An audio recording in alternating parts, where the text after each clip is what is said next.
The well had stood at the edge of the village for longer than anyone could remember, a toothless mouth in the earth that had swallowed buckets and whispers and, some said, souls. But it was only when they decided to drain it, to finally clear the centuries of silt and stone from its throat, that they discovered the truth. The well wasn't a shaft down to the water table. It was a door. And at the bottom, hidden beneath the black water and the mud, was a room. You are standing in the middle of a nightmare, and you don't even know it yet. The village of Thornwell, if you could even call it that, was a forgotten smudge on the map of the English countryside, a place that time and progress had passed by with a disdainful sneer. It wasn't on the way to anywhere, and it wasn't the kind of place you left unless you had a reason. The people who lived there were the descendants of those who had always lived there, their bloodlines as deep and tangled as the roots of the ancient yew tree in the churchyard.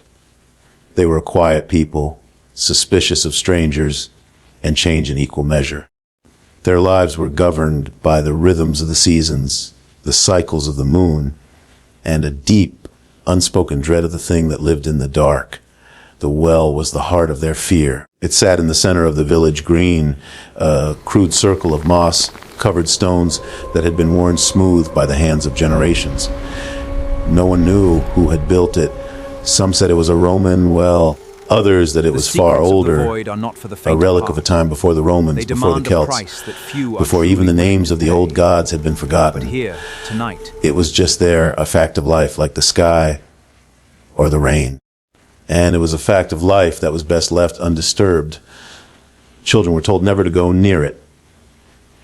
Their mothers would whisper of a man who lived at the bottom, a pale figure who would reach up with long, cold fingers and pull you down into the wet, suffocating dark if you so much as peered over the edge. It was a story, a fairy tale meant to keep the young ones safe.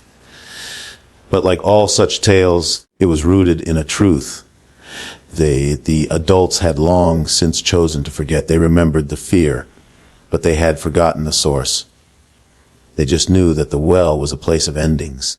It was where the village had thrown its refuse, its broken tools, the carcasses of diseased animals, and on occasion the unwanted. It was the summer of 1972 when the drought came. It was a fierce, biblical thing, a heat wave that baked the earth until it cracked and the rivers ran dry. The land around Thornwell turned to dust, and the crops withered in the fields. The village's survival depended on water, and as the weeks wore on and the rains refused to come, the council, in their desperate wisdom, turned to the one source of water they had never truly relied upon, the old well. They reasoned that if it was so deep, it must draw from a vast underground reservoir, a hidden lake that could save them. It was a gamble born of desperation, a decision that would open a door that should have remained sealed for all eternity. A team of men from the village, strong, sun-baked men who had spent their lives working the land, were tasked with draining it. They were led by a man named Arthur Finch, the village's unofficial leader, a pragmatic farmer with a face like cracked leather and eyes that had seen too much. He had been the one to argue against the plan, his voice a low rumble of dissent in the heated village meetings. He spoke of the old stories, the warnings of his grandfather, but his protests were drowned out by the cries of thirsty children and the desperate pleas of the women. So Arthur, with a heavy heart and a shovel in his hand, had led the men to the well. The work began at dawn. The first few feet were easy, the water table close to the surface. They used a gasoline-powered pump to draw up the murky brown water, which they poured into the nearby fields. The water was thick with sediment, smelling of iron and decay. As the first few feet of water were pumped away, they began to see the sides of the well, the rough, damp stones, slick with a greenish-black slime. The air, too, began to change. A cold, faded breath began to rise from the depths, a smell that made the men stop and look at each other with unease. It was the smell of wet stone, of ancient rot, of something that had been sealed away for a very, very long time. They worked through the morning and into the afternoon. their bodies slick with sweat and their lungs burning from the fumes of the pump. The water level dropped slowly, revealing more and more of the well's shaft. The sides were no longer regular stones, but seemed to transition into a rougher, more natural rock, as if the well had been carved out of the living earth. And then, just as the sun was beginning its slow descent towards the horizon, one of the men, a young man named Tom who was lowering a bucket to measure the depth, shouted out in alarm. His voice was high and thin, a sound that cut through the dry, still air like a shard of glass. "Arthur, Arthur, come look!" he yelled, his face pale beneath the grime. The men gathered around the lip of the well, peering down into the gloom. The light from the sinking sun was angled just right, casting long, distorted shadows. As their eyes adjusted, they saw what Tom had seen. It wasn't the bottom. The water was still there, a black mirror about 40 feet down, but it wasn't the bottom of the well. The sides of the shaft had vanished. The space had opened up. The well shaft had given way to a vast, dark void, a chamber so wide that its walls were lost in the shadows. It wasn't a well at all. It was a funnel, a man-made shaft that led to a colossal underground cavern. A low murmur of fear rippled through the group. They had expected to find water, not this abyss. Arthur's face was grim, the lines around his mouth carved deeper than ever. He looked at the men, then back at the void. He had a choice to make. He could turn back, fill the well with stones, and pretend they had never seen what lay beneath. He could let the village die of thirst, or he could lead them down into the unknown. The silence was heavy, broken only by the rhythmic chugging of the pump and the distant call of a crow. "It's just a cave," Arthur said, his voice trying to sound more confident than he felt. "Probably an old limestone cavern. The well must have been dug into it. We just need to see if there's more water down there." He was lying, and everyone knew it. The air that was rising from the cavern was wrong. It was too cold, too still. It felt like the breath of a corpse. With a heavy heart, Arthur decided they needed to explore. They needed to know what was down there. They rigged up a system of ropes and a larger, stronger bucket that could carry a man. A volunteer was needed, a man with nerves of steel and a fool's heart. The men looked at each other, shuffling their feet, none of them willing to be the first. Finally, after a long, tense silence, Tom, the young man who had seen the chamber first, stepped forward. He was eager, full of the reckless courage of youth, and he had something to prove. He wanted to show the older men that he was no longer a boy. "I'll go," he said, his voice trembling slightly despite his bravado. "I'm the lightest. If the rope breaks, I have the best chance of not breaking the bucket." He laughed, a nervous, hollow sound. Arthur clapped a hand on his shoulder. "Be careful. Oh, Tom, just go down, look around, and come right back up. Don't touch anything. Don't take anything. Just look." The men secured the rope around Tom's waist, their hands working with a grim efficiency. They were not just securing him, they were binding him to the world of the living.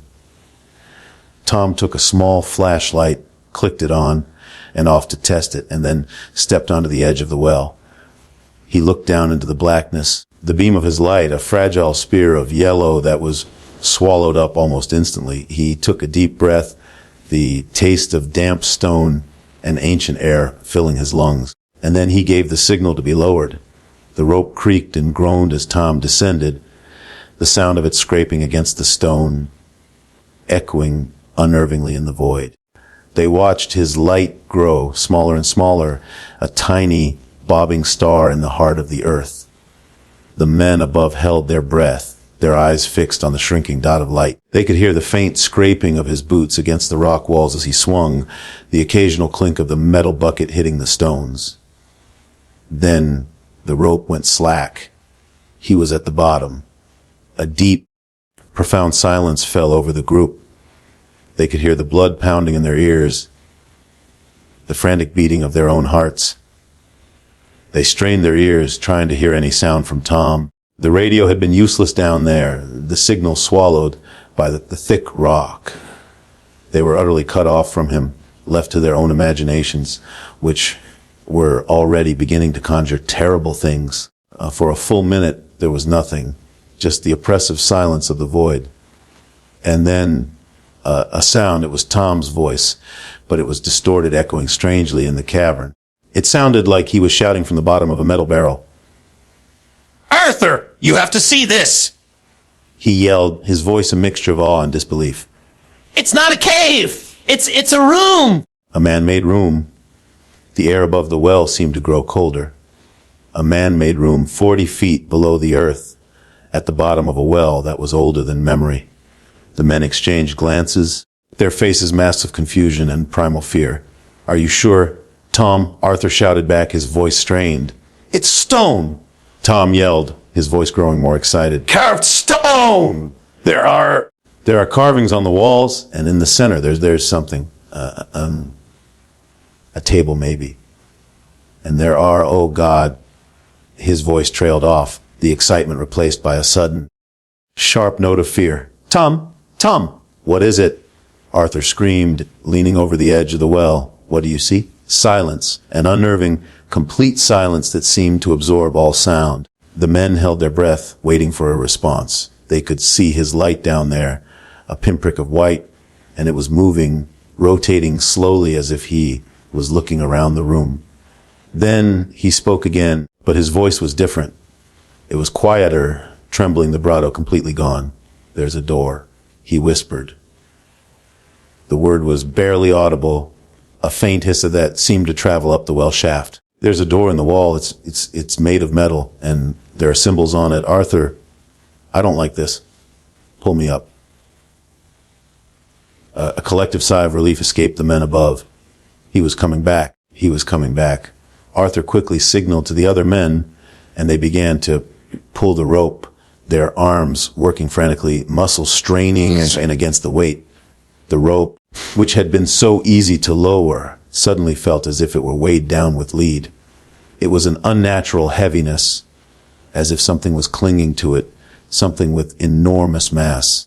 They grunted and strained, pulling with all their might, sweat pouring down their faces. And then the rope snapped. It didn't fray or tear. It snapped with a loud, sharp crack, like a gunshot in the quiet evening air. The men fell backward, sprawling on the dry grass, the severed end of the rope whipping back into the shaft. They scrambled back to the edge and looked down, their hearts in their throats. The flashlight at the bottom was still on, but it was pointing at the wall, illuminating a patch of stone. Then it flickered and went out. "Tom!" Arthur screamed, his voice breaking. "Tom, answer me!" There was only silence, a deep, heavy, ancient silence. It was the silence of a tomb. The men stood frozen, paralyzed by fear. Their friend, their son, their neighbor was down there in the dark alone. The well was no longer a source of potential salvation. It was a trap, a nightmare made real. For a long time, they just stood there. The only sounds their ragged breathing and the frantic buzzing of the flies that had been drawn to their sweat. They called Tom's name again and again, their voices growing weaker, more desperate with each attempt. But there was no answer. The void had claimed him. The village of Thornwell had just sacrificed its firstborn son to the thing that dwelt in the dark. Arthur was a broken man after that day. The guilt was a tangible weight on his shoulders, a physical burden that made him stoop. He was the one who had to tell Tom's mother, a frail, hollow-eyed woman who had been a widow for 10 years. Her screams of grief echoed through the village for days, a chilling lament that hung in the air like a specter. She blamed Arthur not with words, but with her eyes. They were cold, accusatory eyes that saw right through him, that saw the cowardice that had allowed him to send her son into that pit. The village was paralyzed. The drought continued, but the need for water was forgotten. Now, they had a far more pressing concern, the hole in the center of their green. The well was guarded by a rotating group of men, a vigil against a threat they they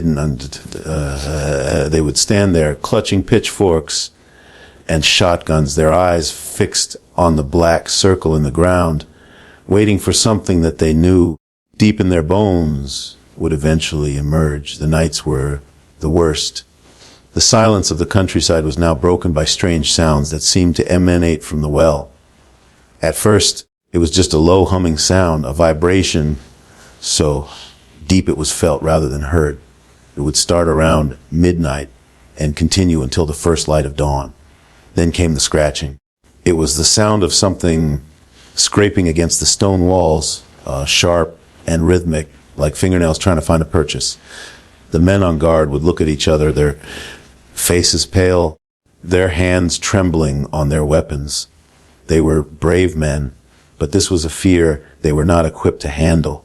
It was a fear that gnawed at their sanity, that made them question their own senses. Rumors began to spread. The old stories, the fairy tales told to children, were resurrected and given new, terrifying life. People whispered to the man at the bottom of the well, the pale one with the long fingers. They said Tom had woken him, that he had been sleeping for centuries, waiting for a foolish soul to disturb his slumber. They said he was not alone down there. They said the room was filled with them, a congregation of the damned. Others said it wasn't a man at all, but a door to another place, a place of fire and torment, and that the symbols on the metal door were a warning. Arthur, tormented by guilt and driven by a desperate need for answers, decided he could not let the fear consume him. He had to go back down. He had to know what had happened to Tom. He owed it to the boy, and he owed it to the village. He spent 3 days preparing, gathering supplies and equipment. He got a new rope, thicker and stronger than the last. He got a powerful lantern, a gas mask in case the air was foul, and a camera to document what he found. He also borrowed a heavy pistol from a neighbor, a relic from the war. It was a meager comfort, the cold weight of metal and the promise of bullets, but it was all he had. His wife, a quiet, stoic woman named Mary, tried to stop him. She begged him not to go, her eyes pleading. "You saw what happened to Tom, Arthur? You're a good man, but you're not a fool, please. Let it be. Let them seal it up. Let it be forgotten." But Arthur was resolute. He couldn't let it be forgotten. It was already too late for that. The well had been opened and the nightmare had begun. He had to see it through. On the third night, under a moonless sky, Arthur made his descent. The other men had refused to lower him, their fear too great. They didn't want to be responsible for another death. So Arthur had rigged a system to lower himself, using a series of pulleys and a counterweight. He stood on the edge of the well, a lone figure silhouetted against the starless sky. He looked up at the faces of the few villagers who had gathered to watch. They were faces of fear and morbid curiosity, pale ovals in the darkness. He didn't say goodbye. He just took a breath, steadied himself, and stepped off into the void. The descent was a terrifying journey into the heart of the earth. The air grew colder with every foot, the darkness absolute. The beam of his lantern was a solitary companion, revealing the slimy, rough-hewn walls of the shaft. He could see the marks of the tools that had dug it, but they were strange, irregular, as if they had been made by something other than a shovel or a pick. After what felt like an eternity, the shaft opened up, and he found himself floating in the vast chamber. His lantern cut a swath through the darkness, revealing the sheer scale of the cavern.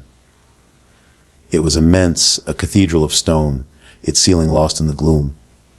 The walls were not natural. They were smooth, carved, and covered in the symbols that Tom had described. They were similar to no language Arthur had ever seen, a bizarre mixture of angular lines and cruel curves that hurt the eyes to look at.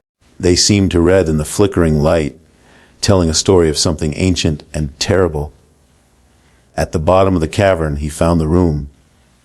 It was a perfect cube, constructed of massive blocks of a dark black stone that seemed to absorb the light. The entrance was a gaping archway, and as Arthur stepped inside, his heart sank. Tom was there. He was lying on the stone floor, his body twisted and broken. His face was frozen in an expression of absolute terror, his eyes wide open and staring at something on the far wall. Arthur knelt beside him, his hands trembling. He was dead, but he hadn't been dead long. The body was not yet cold. Arthur looked at the far wall, following Tom's sightless gaze. And there, in the center of the wall, was the door. It was made of a dull black metal, the same substance as the stone, but with a strange, holy sheen. It was covered in the same writhing symbols. But here, they were more intricate, more powerful. At the center of the door, there was a circular indentation, a handprint, as if something was meant to be placed there. Arthur felt a pull towards it, a strange, hypnotic compulsion to reach out and touch it. He was overcome by a sense of dread, a feeling that he was standing on the edge of a precipice, staring into an abyss that would swallow him whole. He shook his head, trying to clear the fog from his mind. He was here for answers, not to doom himself. Then he heard the whisper. It was the faintest of sounds, barely audible over the thumping of his own heart. It came from the door itself, a low, sibilant hiss that seemed to slither through the air and wrap itself around his skull. It wasn't a word, not a word in any language he knew, but it was a communication. He felt a cold, clammy presence behind him, a presence that was vast and ancient and hungry. It was a feeling of being watched by something that had been waiting for a very, very long time. He spun around, his pistol raised, but there was nothing there. Just the darkness, the carvings, and the oppressive silence. But he knew, with a terrifying certainty, that he was not alone. The thing that was in the room, the thing that had taken Tom, was still there. It was watching him. It was waiting.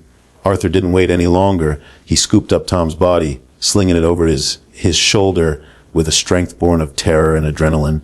He scrambled back to the shaft, his heart pounding against his ribs. The whispers from the door grew louder, more insistent, urging him to return. He could feel a cold breath on the back of his neck, a touch that was both icy and burning. He hauled on the rope, his muscles screaming in protest, pulling himself and Tom's corpse up the shaft. He burst out of the well into the cool night air, gasping for breath. He collapsed onto the grass, sobbing, Tom's dead body lying next to him. The villagers rushed forward, their faces a blur of concern and terror.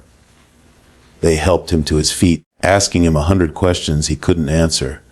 He just stared at the well, his eyes wide with a terror that was beyond words. He knew with a bone, deep certainty that he had brought something back with him. Something had followed him out of the dark. It was clinging to him, to his clothes, to his soul. He was forever changed. In the days that followed, Arthur was a shell of his former self. He barely spoke, he refused to eat, and he slept with the lights on. He was haunted by the whispers, which he could still hear in his dreams, a constant, maddening hiss that grew louder and louder, louder. He tried to tell the villagers what he had seen about the room, about the door, about the presence he had felt. They listened, their faces grim, but they didn't believe him. They thought the trauma had broken his mind. They buried Tom in the churchyard and took up their vigil over the well, determined to keep it closed. But it was too late. The well was not just a hole in the ground, it was a wound. And wounds, even old ones, could fester. The horrors began to spread beyond the well. People started to report seeing strange figures in the periphery of their vision, shadowy shapes that were there one moment and gone the next. They heard scratching at their doors and windows at night. Animals began to vanish. First, a few chickens, then a goat, and then a cow. The livestock would be found days later, drained of blood, with no marks on their bodies. The livestock had simply withered, their life force drained as if by some invisible parasite. The whispers once confined to Arthur's mind were now being heard by others. Children would wake up screaming, saying a man was in their room, a pale man with long, cold fingers. The village council convened an emergency meeting. They were divided.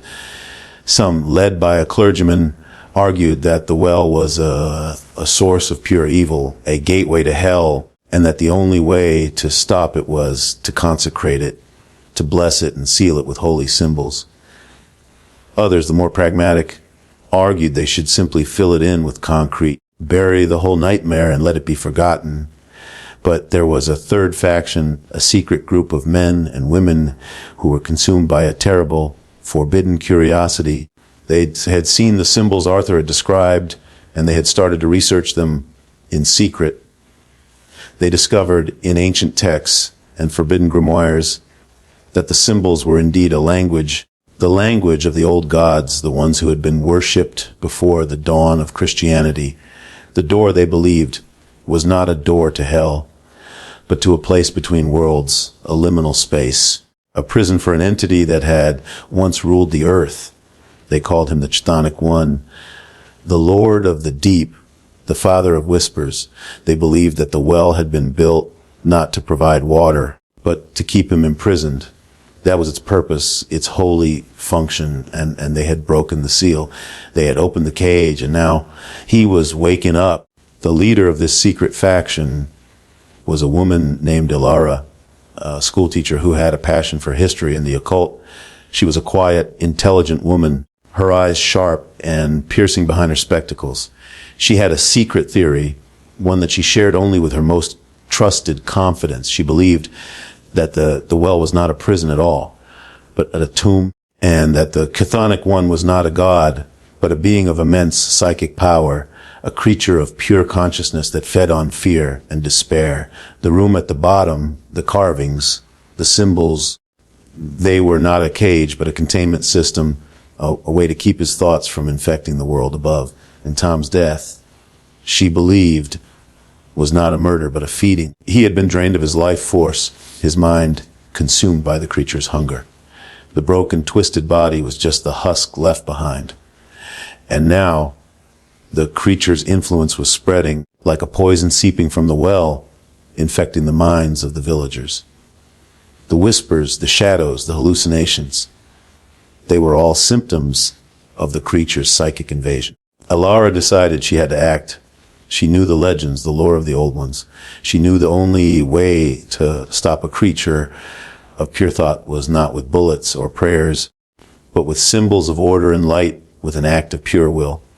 She gathered her followers in the dead of night, armed with chalk candles and ancient incantations. They were going to go back down to the room, and they were going to try to reseal the door. She stood at the edge of the well, the same well that had swallowed Tom. She was a small, determined figure in the darkness. She looked at her followers, their faces etched with fear and resolve. She gave them a small, sad smile. She knew the risk. She knew they might not come back, but she knew it was the only way. "Stay focused," she said, her voice a low murmur. "Whatever happens, whatever you hear or see or feel, do not let it break your concentration. Your will is a light in the darkness. Keep it burning bright." She was the first to descend, her followers close behind. They moved down the shaft, their candles flickering in the cold, foul air. When they reached the bottom, they saw the room. It was exactly as Arthur had described it, a cube of black stone, covered in the writhing symbols. But something was different. The symbols were no longer static. They were moving, twisting, changing shape as if they were alive. And from the metal door, a low, deep hum vibrated through the stone floor, a sound that was both a physical vibration and a psychic assault. Ilara took a deep breath and stepped into the room. She felt the presence immediately, a cold, oppressive weight that pressed down on her mind. She could feel the whispers trying to enter her thoughts, insidious suggestions that burrowed into her subconscious, trying to break her will. But she was a strong woman with a mind like a fortress. She fought them back, focusing on her purpose. She began to draw the symbols on the floor, the ancient signs of protection and binding. Her followers did the same, their chalk glowing faintly in the candlelight. As they worked, the humming from the door grew louder, more agitated. The whispers became a roar, a cacophony of sound that was designed to shatter their sanity. They could see things moving in the darkness at the edge of the room, things that were not quite there, shapes that shifted and dissolved. One of her followers, a young man named Edward, began to scream. He clawed at his face, his eyes wide and staring. He screamed of being filled with spiders, of things crawling under his skin. He collapsed, frothing at the mouth, his mind broken. Elara forced herself to ignore him, to focus on her work. She knew that to stop now would be to doom them all. She continued drawing, her hand moving with a frantic precision. She could feel the creature's anger, its rage at her defiance. It was a palpable force, a psychic wave that crashed against her will, threatening to sweep her away. Just as she finished the last symbol, the final stroke of the chalk, the metal door began to open. It didn't swing open on hinges. It slid, with a slow, grinding sound, into the wall. As it vanished, a wave of utter despair washed over them. It was a feeling of being confronted with the infinite, with a cosmic terror so vast that it made their own existence feel meaningless. Beyond the door, there was only darkness, an absolute, profound darkness that was not empty. It was pregnant with something. The darkness was watching them. And in the center of that darkness, there was a light. It was a pale, sickly light like the glow of a corpse. It pulsed slowly, rhythmically, like a beating heart. And as it pulsed, it grew brighter, and the whispers came to a sudden, deafening silence. Then a single voice, a voice that was ancient and vast and cold, spoke directly into Alara's mind. "You opened the door," it whispered. "You let me out, and now you will pay the price. You have come to the core of the world where all is one. There is no going back." Alara felt her will crumbling. The creature's presence was overwhelming, a force so powerful it seemed to erase everything she was. She could feel her memories fading, her identity dissolving. She was being absorbed. She turned to run, to flee back to the shaft, but she found she couldn't move. Her feet were rooted to the floor, as if she was a part of the stone itself. She looked at her followers, and they were in the same state, frozen in place, their eyes wide with terror. They were being consumed, their minds devoured by the ancient being. The last thing Alara saw was the darkness from the door beginning to pour out. A thick, viscous blackness that seemed to have a substance of its own. It swirled around her ankles, rising slowly like a rising tide of oblivion. It was cold, so cold it burned. And as it reached her waist, her chest, her neck, she felt a sensation of absolute emptiness, a void within her soul that was being filled with something ancient and cold. Her mind shattered and she knew nothing more. The next morning, the villagers found the well had been sealed, not with stones or cement, but with a slab of the same black stone that made up the room at the bottom. It was perfectly smooth, perfectly fitted, and covered in the wreathing symbols. There was no sign of Alara or her followers. They were simply gone, as if they had never existed. The air was still and quiet. The drought had ended overnight, the skies opening up and releasing a torrential downpour that flooded the fields and filled the streams. It was a rain that brought life back to the land, but it was a rain that felt wrong. It was cold, and it smelled of iron. The village of Thornwell was saved, but it was a hollow victory. The fear remained. It was a permanent fixture in their lives, a shadow that hung over their every thought. The well was sealed, but they knew deep in their hearts that it was only a temporary measure. The thing that lived at the bottom was still there waiting, dreaming, and growing stronger with every passing day. Its influence lingered, a psychic poison that tainted the soil and the water. People began to leave. The young, the brave, the ones with hope. They fled to the cities, to places where the old stories weren't told, where the shadows didn't move in the corner of your eye. The old, the stubborn, they stayed, their minds slowly succumbing to a creeping madness. They became haunted, hollow-eyed figures who would mutter to themselves and stare at the sealed well for hours on end. They were the guardians, the keepers of the secret, the last line of defense against the thing that slept below. They were the sentinels of a forgotten nightmare. Arthur Finch was among those who stayed. He was a broken man, his soul crushed by guilt and terror. He spent his days sitting by the well, his shotgun across his lap, his eyes never leaving the black stone. He was no longer the pragmatic farmer he once was. He was a gaunt, pale ghost, a warning to anyone who dared to come close. He spoke in whispers, and when he did, he spoke only of the door, of the darkness, and of the voice that had spoken to him from the abyss. The voice, he would whisper, his eyes wide and unseeing.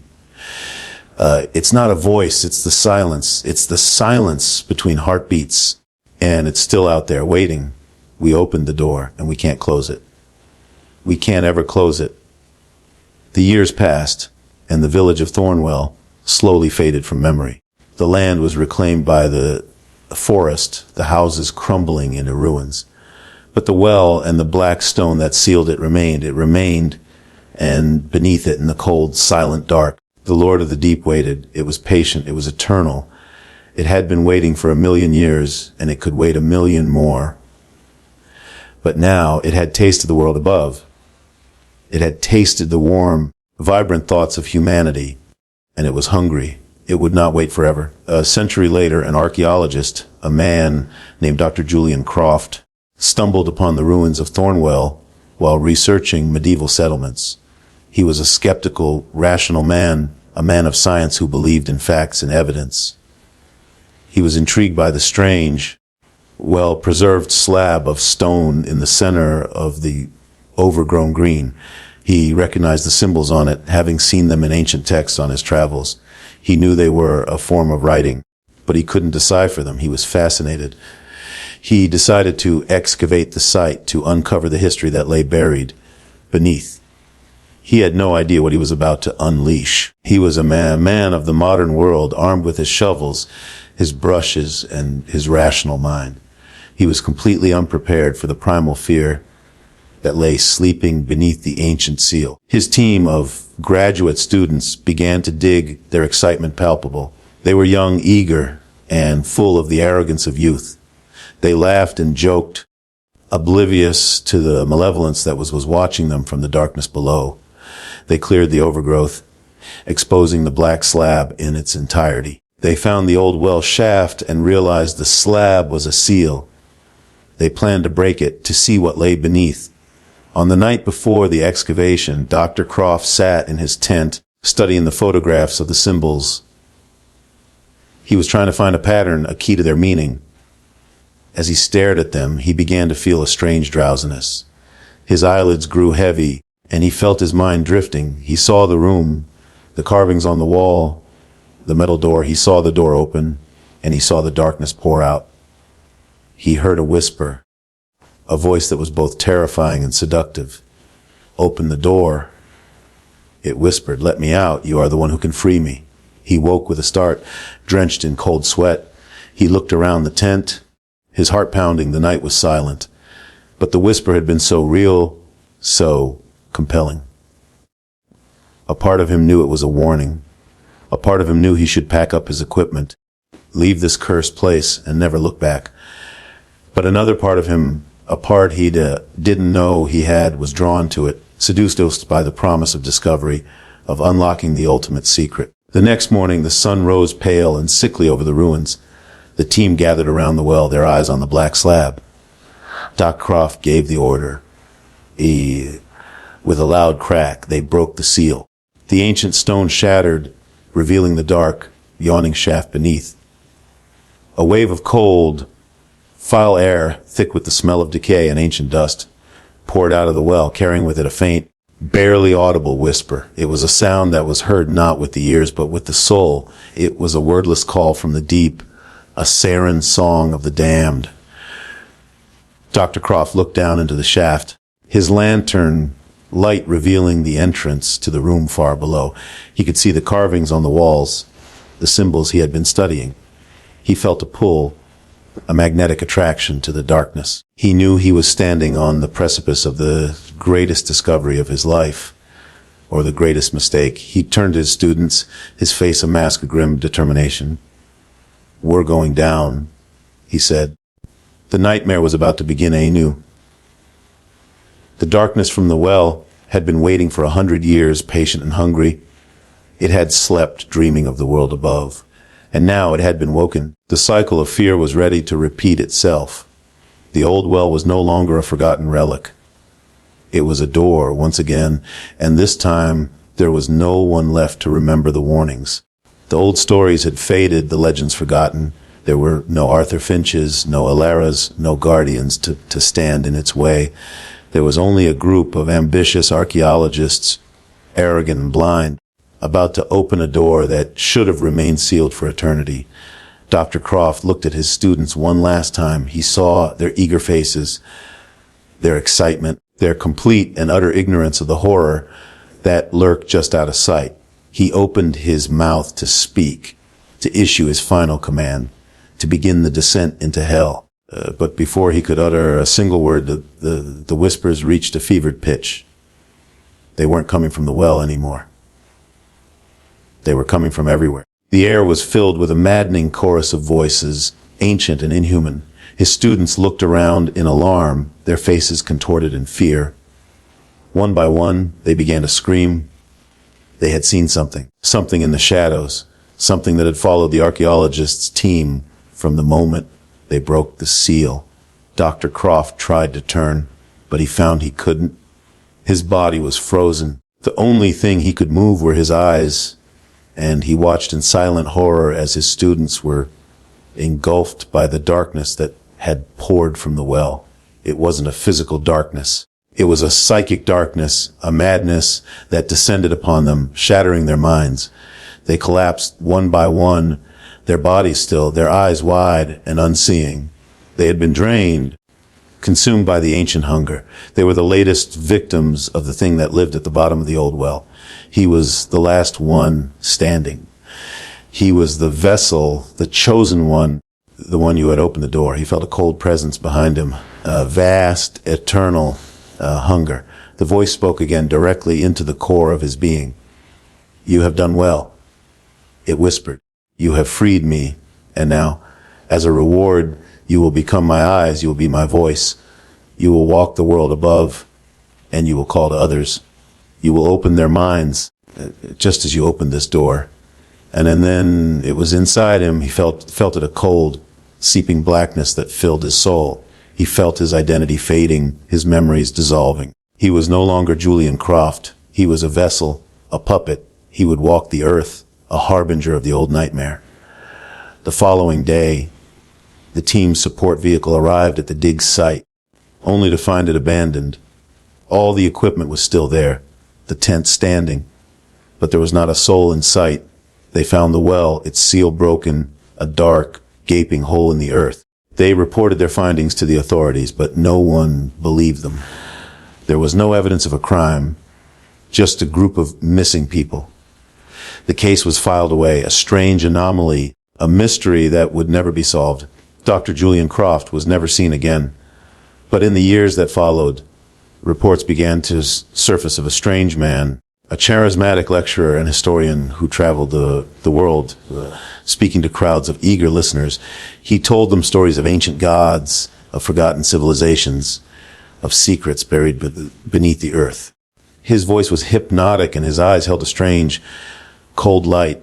He would urge his listeners to seek out these secrets, to dig deeper, to uncover the truth.